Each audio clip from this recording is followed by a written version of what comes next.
कहानी में हमने अब तक देखा कि आसाई को सबका सीक्रेट पता चल चुका है कि यूको एक वैम्पायर है, नागिसा एक एलियन है और अब ये सभी दोस्त हैं। यहाँ एक नई लड़की भी आती है जो कि शियो है और ये सभी मिलकर पृथ्वी को बचाते हैं। अब आगे पृथ्वी को बचाने के बाद कुछ दिन बीत जाते हैं और आज आसाई यूको के पास आता है और उससे पूछता है कि क्या वो उसके साथ स्विमिंग करने के लिए चलेगी। पर यहाँ यूको उसे बताती है कि उसे तैरना नहीं आता है, इसी वजह से वो नहीं आ सकती। पर वो उसका दिल ना टूटे, इसी वजह से वो शियो, आकेमी और नागिसा को भी इनवाइट करती है और कहती है कि वो लोग उसे सिखाए कि तैरना कैसे जाता है। ये सुनकर आसाई नाराज हो जाता है और वो भी अपने दोस्तों को बुलाता है। दूसरे दिन ये स्विमिंग करने के लिए चले जाते हैं पूल पर, जहाँ शियो कहती है कि वो यूको को सिखाएगी और उसका साथ देगी नागिसा। पर शिहो की अजीब हरकतों से नागिसा तंग आ चुकी है और इसी वजह से वो उसे पटक देती है और अब वो यूको को सिखाने लगती है। पर उसका सिखाना काफी घातक भरा था, जिसकी वजह से यूको नहीं सीख पाती। अब शाम हो गई थी और पूल बंद हो गया था, जिसकी वजह से सब घर जाने के लिए निकल जाते हैं। पर ये जाने से पहले आसाई और यूको कुछ बहाना करके उनसे अलग हो जाते हैं। जहाँ उन दोनों का प्लान रात में स्कूल में आने का होता है, तो वे रात में स्विमिंग करने के लिए स्कूल के पूल में आ जाते हैं। कुछ समय प्रैक्टिस करने के बाद ये दोनों बैठकर बातें करने लगते हैं, जहाँ यूको आसाई को बताती है कि कैसे उसके पेरेंट्स ने उसे स्विमिंग सिखाने के लिए कोशिश की थी पर वो स्विमिंग नहीं सीख पाई। और वो कहती है कि जब से मैं तुमसे मिली हूँ तब से मेरी जिंदगी पूरी की पूरी बदल गई है। और बातें करते करते वो लाड में आ जाती है और आसाई को गले लगाकर वो उसके पहले नाम से उसे पुकारती है।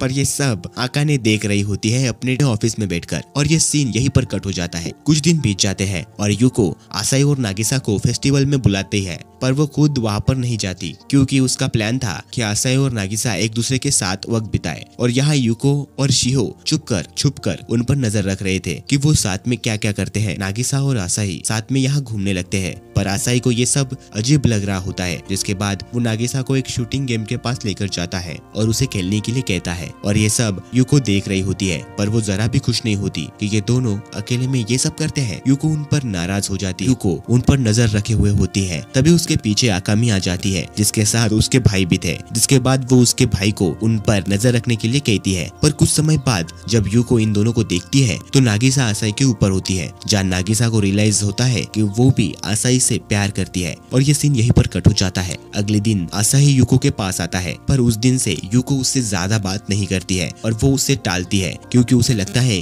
कि वे उन दोनों के बीच में आ रही है। और इसी वजह से जब भी आसाई उसके पास जाता है बात करने के लिए तो उसे देखकर वो भाग जाती है। पर शिहो यूको को समझाती है कि उसे अपनी फीलिंग उसे बता देनी चाहिए। और यहाँ आसाई अपने दोस्तों से सलाह मांगता है कि कैसे वो फिर से यूको के साथ बात करने लगे। और ये सभी नीचे जाने की लगते हैं, पर रास्ते में ही नागिसा बैठी हुई होती है, जिसके पास कुछ तो था जो उनसे वो छुपा रही थी। वो उसे वो दिखाने के लिए कहते हैं, पर वो नहीं मानती। पर तभी नीचे से आकेमी भी यहाँ पर आ जाती है, जो नागिसा को देख लेती है और उसे भी पता चल जाता है कि उसके पास एक फोटो है जो कि वो उसे दिखाना नहीं चाहती। तो वो जबरदस्ती उससे वो फोटो लेने की कोशिश करती है, पर जबरदस्ती में वो फोटो आसाई के हाथ लग जाती है और आसाई उस फोटो को देख लेता है। पर नागिसा तभी उस फोटो को अपने पास ले लेती है और उसके सामने ही वो खा लेती है। सब उसे ये करते हुए देख रहे होते हैं। तभी नीचे से यूको भी आ जाती है, जहाँ वो देखती है कि आसाई नागिसा के पास खड़ा है, तो वो उसे देखकर नीचे चली जाती है। पर असल में आसाई को कुछ भी नहीं दिख रहा होता, जिसकी वजह से वो ऐसा खड़ा होता है। उसी रात यूको अपने घर में नहा रही थी, तभी उसे अपने बीते दिनों के बारे में याद आता है और उसे ये भी याद आता है कि शियो ने उससे क्या कहा था। दूसरी तरफ आसाई सोते सोते उठ जाता है, जहाँ उसे एक सपना आया था कि अब यूको उससे कभी भी बात नहीं कर पाएगी। और अब आसाई डिसाइड कर लेता है कि कल वो अपने प्यार का इजहार उससे कर देगा। दूसरे दिन आसाई यूको के पास जाता है और कहता है कि मुझे तुमसे बात करनी है। तो शाम में स्कूल के छत पर मिलते हैं और उनकी ये बातें चल ही रही होती है। पर नागिसा ये सब सुन लेती है। पर नागिसा को आकेमी देख लेती है और वो उससे कहती है कि मैंने आसाई को कई सारी लड़कियों से रिजेक्ट होते हुए देखा है, पर यूको उससे सच्चा वाला प्यार करती है। अगले सीन में शाम हो गई थी और आसाई छत पर जाने के लिए निकलता है, पर रास्ते में ही नागिसा उसे रोक लेती है, जो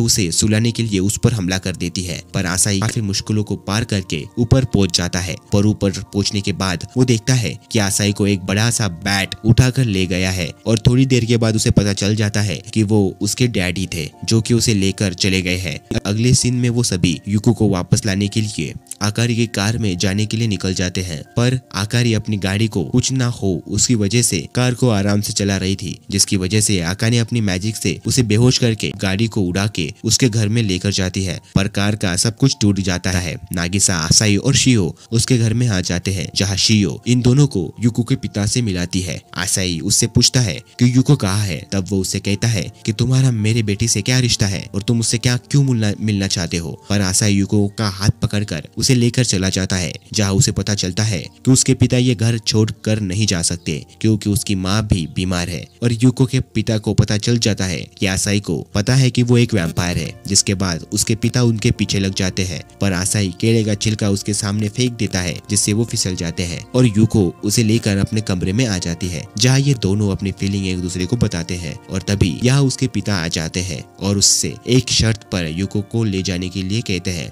नागिसा आसाई की सारी यादें मिटा दे। और जब नागिसा आसाई की सारी यादें मिटाने वाली होती है, पर तभी युको उसके बीच में आ जाती है और गलती से वो हैमर उसके पिता को लग जाता है, जिससे वो नीचे गिर जाते हैं। दूसरे दिन आकारी अपनी नई कार के साथ उन्हें लेने के लिए आ जाती है, जिसके पैसे आकाने ने दिए थे, जहाँ युको यहाँ से जाने के लिए निकल जाती है। पर उसके पिता उसे ऐसे दिखाते हैं कि उन्हें कोई परवाह नहीं कि उसकी बेटी यहाँ पर रहे या ना रहे। पर जब कार शुरू होती है, पर उसके पिता उस कार का पीछा करने लगते हैं और कहते हैं कि अपना ख्याल रखना। ये देखकर युको खुश हो जाती है और कार वापस स्कूल की तरफ जाने लगती है। और यहीं पर हमारा ये एपिसोड खत्म हो जाता है।